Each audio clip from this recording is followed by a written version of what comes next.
Hi, long time no see. Now I know I've been gone a while and I look a little bit different, but it's because I got teleported back in time and had to go lead cavalry charges in the Civil War. So I got back and I'm here now, so.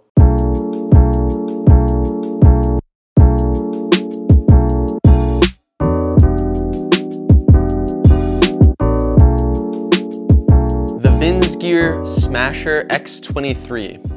I know the new hotness right now are the Yola Gen 3 paddles, but every time that I tell them I want to review a paddle, they tell me to take a hike. So I review what I get sent. I didn't mean to drop off the face of the earth after my little paddle roundup at the end of last year, but real life got in the way and I wasn't feeling super motivated to do these videos. And this is the first paddle I've been sent this year, and I don't really like it that much. That also makes it harder to want to do these. When I'm sent a paddle to review, I look for a few things mainly. Durability and sturdiness are one of the first things I look for when I feel a paddle for the first time. I want it to feel strong and tough in my hand. I want to know that if I spike the paddle into the ground, it's gonna bounce up and ricochet into the audience. It's not gonna just shatter right there. When the paddle feels sturdy, I feel like I have more confidence in it. I want the paddle grip to be nice and like round and octagonal, not square. Most companies have figured that out by now. And I want the room to be able to get kind of a semi two-handed backhand going. Again, most companies kind of are wise to that now. So I want a paddle to have power, but I don't want it to have so much that I'm just blasting balls into the stratosphere. And it gets bonus points if it looks cool, but that's also not going to be a deal breaker for me. Based on the features this paddle offers, I can tell it's trying to punch around the $100 semi-value paddle range. It's got the carbon surface, it's got the foam, it's 16 millimeters, so it's not super thin, but it's doing all of that at a consistently lower price point. Would I recommend this paddle to someone who's looking for a legitimate upgrade and already knows what they're doing? No. Will this paddle perform better than most of what you can get at Walmart or Target or off one of those boutique online Instagram shops? Yeah.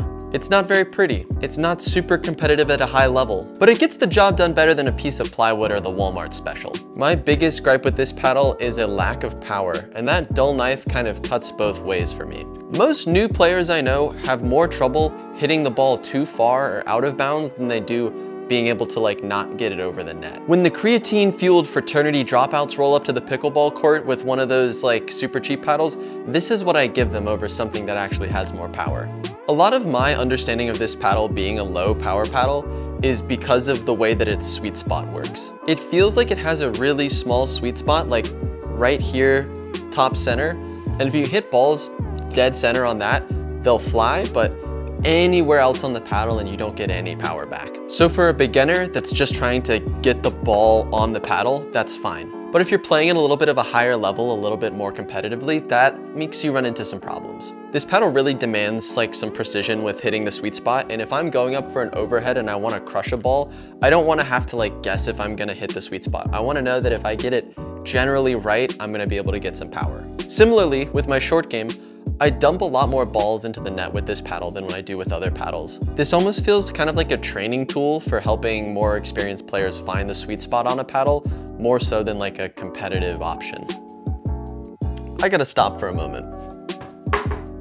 I feel like I'm being really nitpicky in this review and getting kind of into the weeds with some really specific characteristics of this paddle. And I think it's because I'm having a lot of trouble telling paddles apart with what I get sent.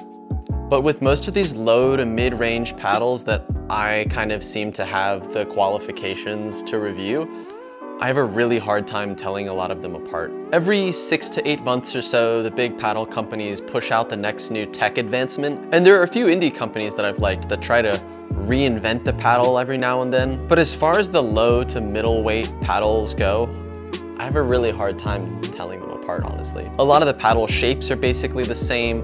A lot of the feel and play differences are so minute that it really doesn't make a difference in the moment. I started my Instagram account doing these little videos to connect more with the pickleball community and give back in a way, not to get mired in the tedium of trying to separate the slightly better mediocre paddles from the slightly worse mediocre paddles. It's just not very interesting to me. So, should you buy this paddle? It depends on who you are. Have you been playing like once a week with a beater paddle and you just got an Amazon gift card and you want to upgrade a little bit? then sure, give this one a look.